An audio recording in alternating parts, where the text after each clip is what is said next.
Jeroen, we're delighted to have you with us. Please go ahead. The pleasure is all mine, Elizabeth. Thank you for that warm introduction, and thank you for all the presentations thus far, the organization. And I'm really very happy to present this today as well. Considering the audience, I'm really very delighted to be here. There's some red on the slides, but that's an accident. I don't know how that happened. Okay, so just some technical things here. Okay, are you all seeing my slides well then? I presume so. Okay. So today's presentation frames in my postdoc project, which I began in October 2020, and of which you can see the title here on the slides. A main ambition of this project is to explore how the migration of authors and circulation of texts in the Anglo-Dutch space leaves its mark on medieval Latin style, and this in a point in time marked for its cross-channel mobility. The method I'm employing to explore this question is stylometry, which is a statistical approach to writing style. And stylometry, as I will explain later, has already often been applied and with successful precedents for author segregation and text attribution. With this project, I instead hope to move beyond questions of mere attribution and explore the method's potential for investigating how the style of writers is liable to change as they develop their careers, as they move around, as they encounter new writers and scholars or come across texts that inspire or influence them. And I will treat a writer today for whom such questions are very applicable, namely the hagiographer and poet Goscelin of Saint-Bertin. I will say a few words about him, then I will delve deeper in the method of stylometry, and finally, I will focus on the texts of Amalberga, which have important implications, I argue, for Goscelin's evolution as a writer and for the networks in which he was operational.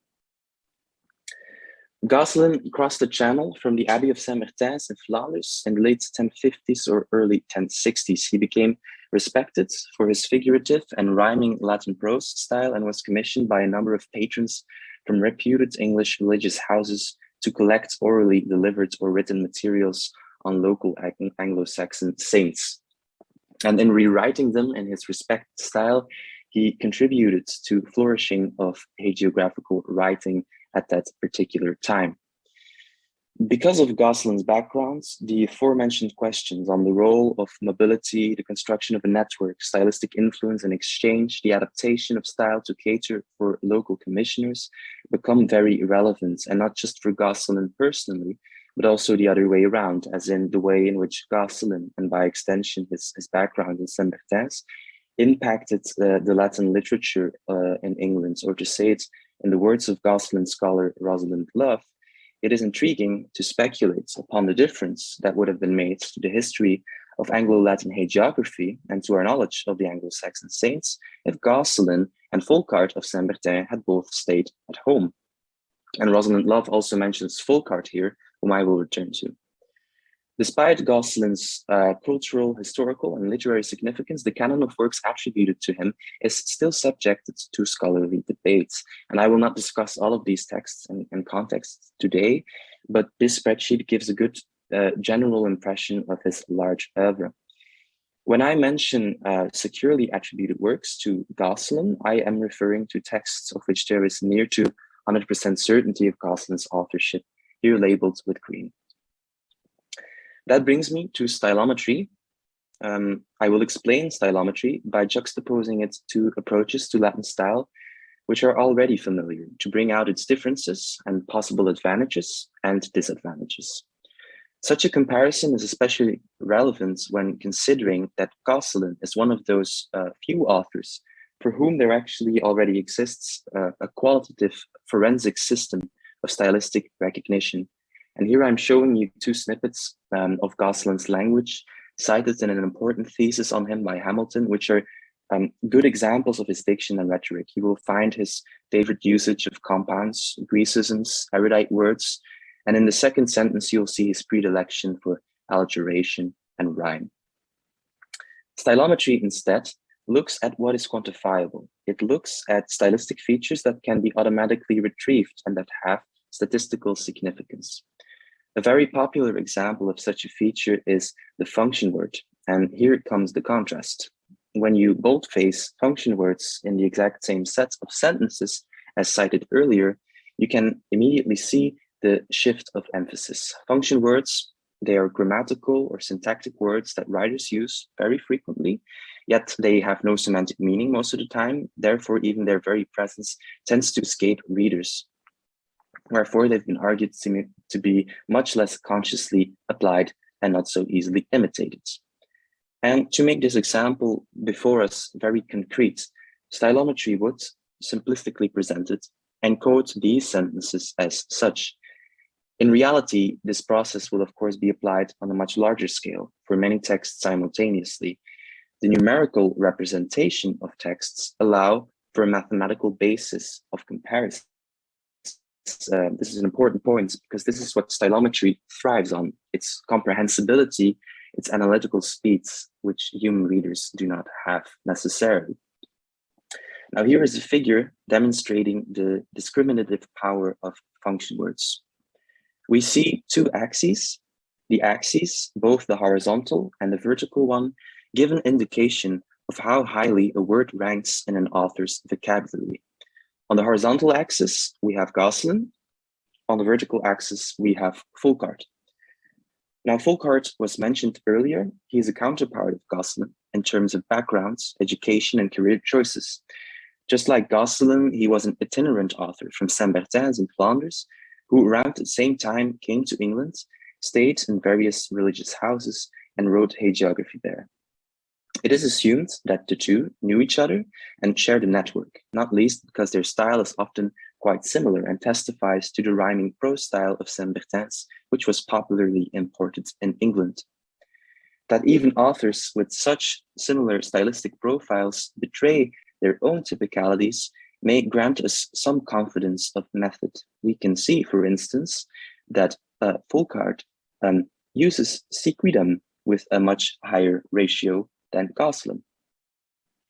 On the other hand, Volkart has not one attested usage of a common Latin word, namely tamquam. Immediately, we are handed quite powerful tools for distinction and recognition. This is powerful information for authorship attribution. But can it also offer more than that? What about collaborative contexts, apprenticeship, shared intellectual communities, stylistic developments? And this is the leading question that led to a new cluster of articles and interfaces, which appeared only last week, and which I was guest editor of with Jeroen De Gussem. And one of the articles in the cluster by Dr. Miller, Drought, and others also explored the world of Goscelin. In the article, they use what they call lexomic methods to test the authorship of the disputed prosometric life of Edward the Confessor, which already came up a few times today. The life is often debated between either Goscelin or Volkart. Dr. Miller and Drought instead argue for a composite authorship, definitely Volkart, and maybe Goscelin or even another unidentified author. Now, one may have reservations about the methods they are applying, and their conclusions will surely be stuff for debate. What I particularly find appealing in their theory is that statistical approaches to literature can have more in store than positivism, the tendency to categorize. And for the record, more on an exploratory basis, I replicated their findings, visualized here on the slides. And despite a few disagreements, I can confirm the high likelihoods of a collaborative authorship, at least from a statistical perspective. The horizontal axis here presents the progression of the text from left to right. And if one uses a so-called rolling method and slide over the text and have a classifying algorithm decide between the function word distributions of Goscelin or Volkart, the picture of a composite style emerges. The algorithm assigns portions of the text to either of both candidates, predominantly Volkart, which I think Maurice and Babsada will be interested to see, others more Goscelin-like. The possibility of a collaboration between Volkart and Goscelin will return in the case study I am going to explore with you today. First, some backgrounds. The Vita and Inventio of Amalberga are in fact two texts, one on Amalberga's life and the other on her translation from Temse to St. Peter's Abbey in Ghent. For Goscelin, the Amalberga texts take up a crucial place in his oeuvre. If written by him, they represent the very beginning of his career. They were probably commissioned by St. Peter's Abbey in Ghent, where Amelberga's remains had rested since the 9th century. The Amelberga texts form Goscelin's otherwise missing link to the Low Countries. They connect him to Flanders. Scholars, most notably Rosalind Love, have already noted that when reading the text, you do encounter a different Goscelin. Many recognizable elements are there: alliteration, rhyme, figurative language, but not with the same frequency and peculiarity that would come to mark his literary production in England. One way to explain this discrepancy is to assume that Goscelin was still very young, inexperienced, and trying to find his voice. When it comes to transmission, we have two copies originating in England. The earliest of these two, and as far as I'm aware, the earliest of all Amelberga manuscripts, appears in a late 11th or early 12th century multi-volume legendary copied in Old Salisbury. It's pictured here on the slide. It is the area where Goscelin was active in his early career in England. I will come back to the significance of this manuscript in my conclusion. There has been confusion on the text's authorship as early as the Bollandists. Hensken thought Goscelin wrote the Amelberga texts, but later Du Solerius attributed them to Theodoric of Saint-Bertin, who was at some time, although quite late, in St. Peter's Abbey and wrote a life on Amelberga's educator. Relevant to the debates has been Saint Amelberga's performance of a miracle involving geese, described in the life, which is paralleled in other texts that have flocked to the person of Goscelin, namely the lives of Werburg and Milburg. In the life of Werburg, the author, maybe Goscelin, even appears to give us a precious clue regarding his authorship of an Amelberga life. The author states, just such a miracle, a goose miracle, may be read in the life of the Most Blessed Virgin Amelberga, which I have fashioned with my pen. Now, the implications of this statement may seem straightforward. Namely, the author of the life of Werburg is telling us that he wrote the life of Amelberga, but looks may be deceiving because the original Latin says recudere, which means to reforge. But what does the author mean by that exactly? And what is he reforging where? There is an ambiguity. Either the author is stating that he has in the past reforged some life of Amelberga, or else he has reforged it just now, before our very eyes, in this text of Werburg. In other words, he used the life of Amelberga as a source of inspiration for the miracle just described in the life of Werburg. Thus far, Goscelin's authorship of the life of Amelberga, the dispute around it depends on arguments of style and on a circular reasoning where the interrelatedness of these three geese lives provides the only arguments. Before I discuss my stylometric exploration of the Amelberga text in relation to Goscelin's oeuvre, I want to draw you into my stylometric laboratory first. I need to briefly take a minute of your time to explain how the visualizations that I will show you work. And the intuition is the following. This plot, it's still empty. It has three axes. And in this example, each axis represents the frequency of a word. And I'm making a bit of a simplification. But you could argue that in analyzing the style of a text sample, PCA first looks at how many times function word 1 occurs, how many times function word 2 occurs, and this goes on. And the data point taking up a position within this three-dimensional space represents a segment of a text by the frequency of these function words. So it's apportioned a place in the geometrical space on the basis of word frequencies. And consequently, we can plot other text segments and measure the distance between these segments, indicating a stylistic similarity. In theory, this should segregate authors with a high precision. PCA takes into account many, many more words than just 3, of course, up to 250.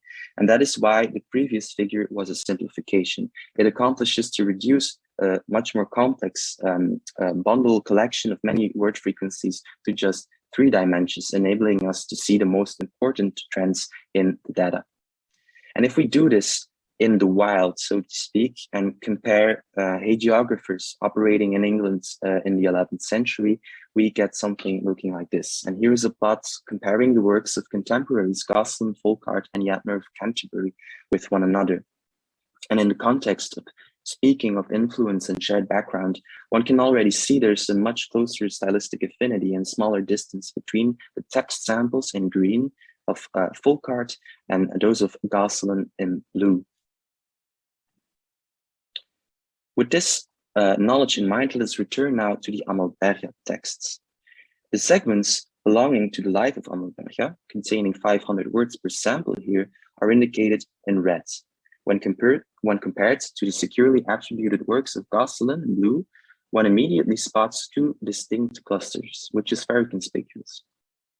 Before I comment on that, I juxtapose immediately one of the two other Guise lives, that of Verburg.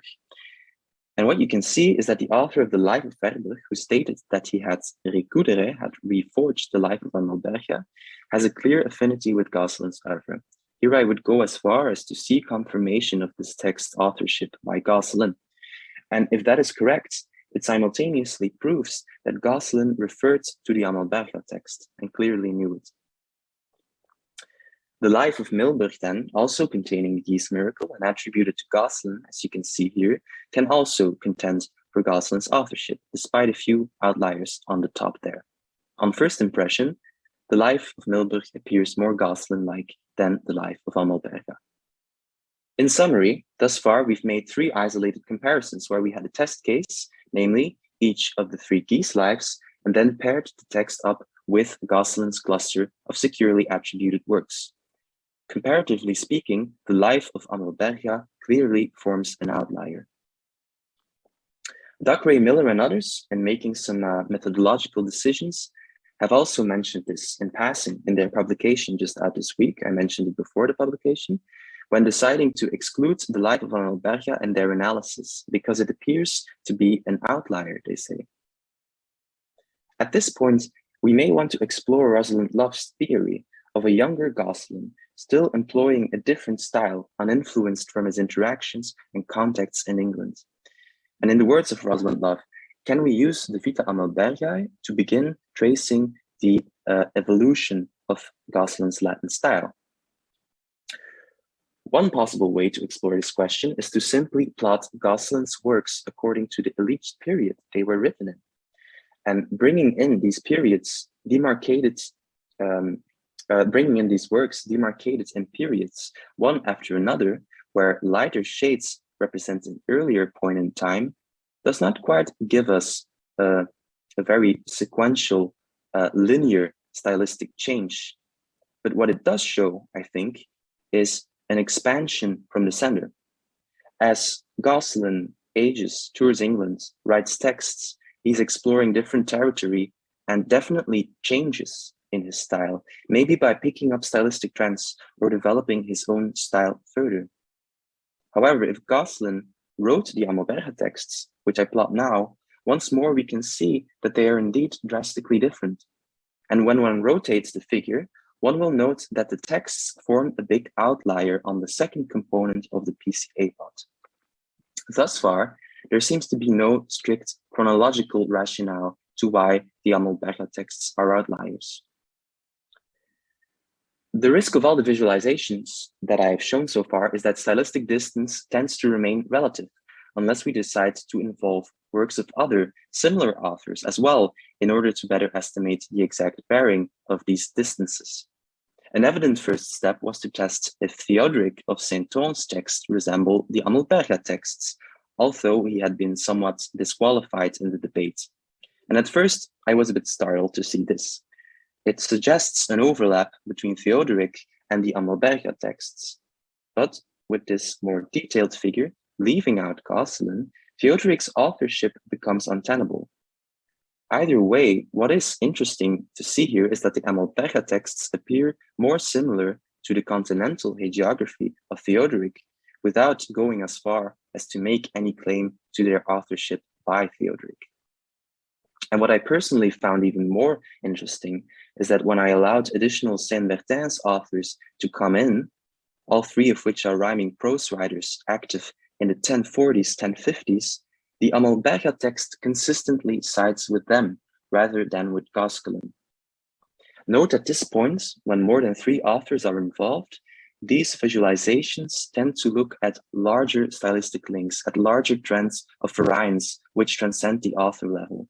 And I cannot discuss all these authors in detail. Some have been mentioned already by Elizabeth Tyler, but important figures such as the encomiast, Beauvau, and Folkart, who left their mark on what is sometimes referred to as the Saint-Bertin school of writing, seem to seek out each other's company, somewhat apart from Goscelin and with a clear affinity to the Amalberga texts. And of course, it makes one speculate if the Amalberga text may be of the hand of one of these three authors, but that trail runs cold, as this second figure illustrates. When leaving out Goscelin, again, the authorship distinction gains the upper hand, and the Amalberga texts do not immediately show any strong statistical dependency with any of the known authors of the Saint-Bertin school.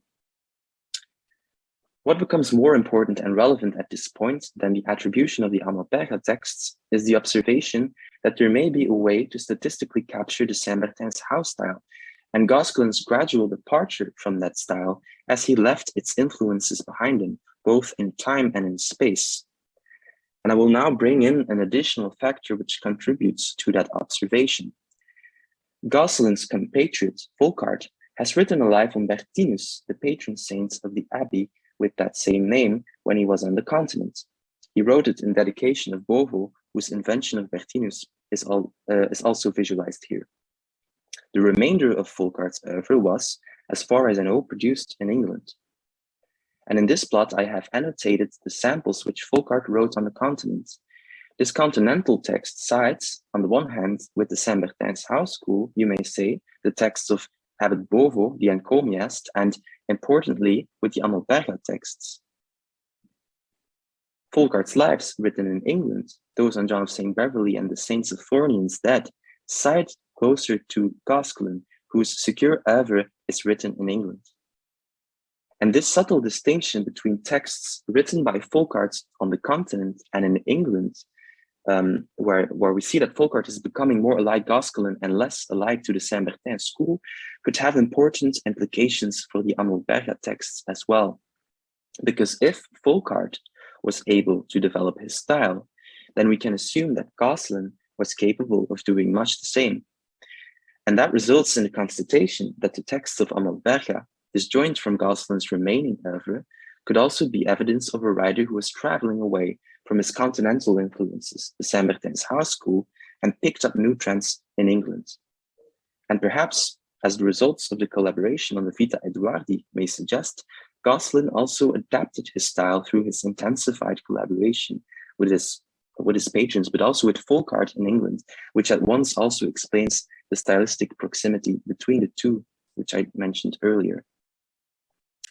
Some tentative conclusions. I have taken the Vita Amalberga's anomalous style as an opportunity to dive in a more encompassing study of Goscelin's oeuvre while taking into account his unique mobile authorial profile.